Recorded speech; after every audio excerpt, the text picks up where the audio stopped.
how to start up a difficult conversation in a relationship and marriage. A lot of people are facing this challenge.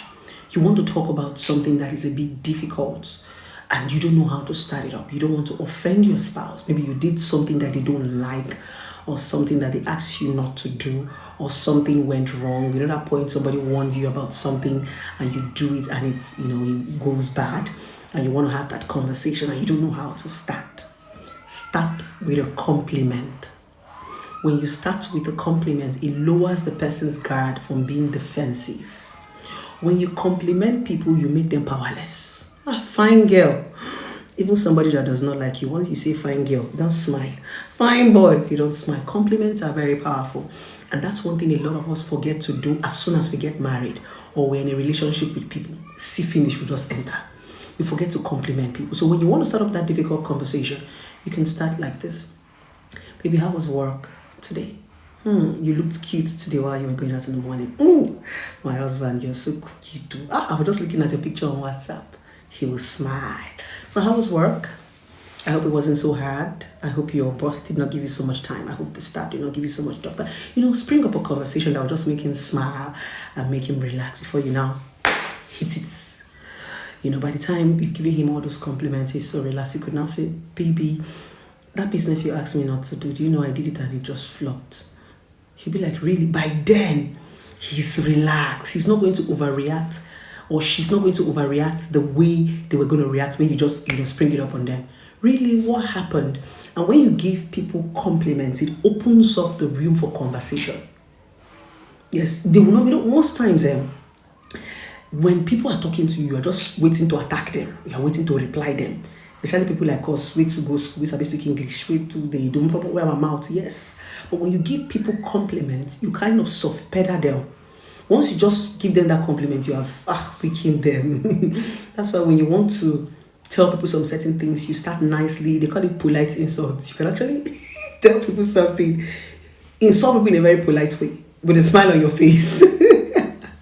Don't mind me. So compliment works a lot when you want to start up that, difficult conversation that you don't know how he's going to react to, or you don't know how she's going to react to. So just start by, telling them something nice before you now hit the conversation. So trust me, that actually works.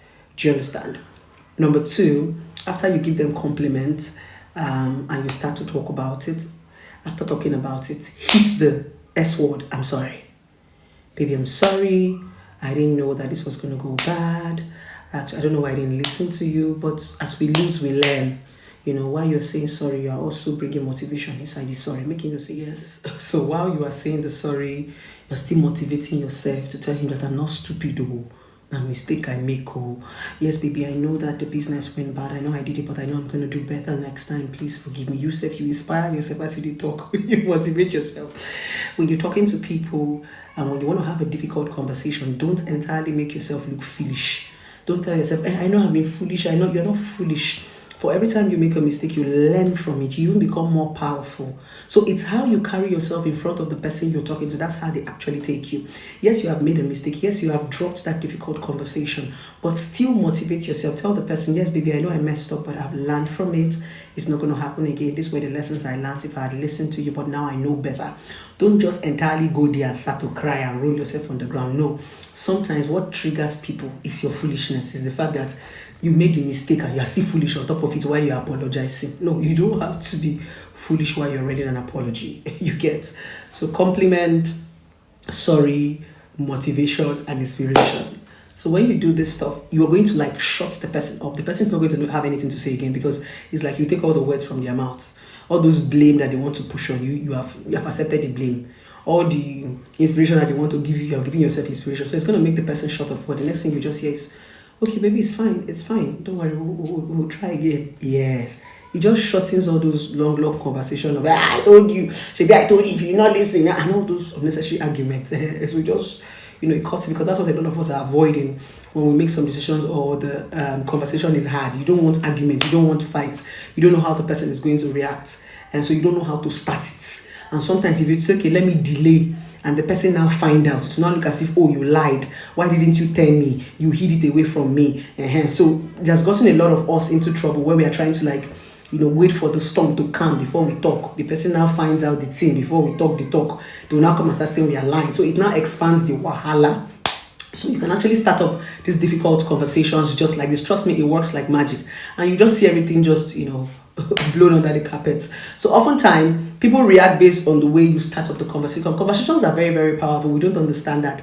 How do you start up conversation? That's why I always teach people about communication skills. Most of us don't know communication skills. That's why we've lost a lot of things in our lives. We've lost so many beautiful things because we don't know how to talk. Yes, we don't know how to talk. We don't know when to talk. We don't know the right time to talk. We don't even know how to talk it. So communication is very important so that it doesn't get us into trouble. It doesn't send our destiny helper away. It doesn't put you into bad news. So we need to learn this communication. And the first rule to communication is compliment. Learn its compliment. Sorry. Motivation. Once you have compliment, you can say sorry. You can motivate yourself and inspire yourself. Trust me. You can talk to anybody no matter how difficult it is. I love you guys. Have a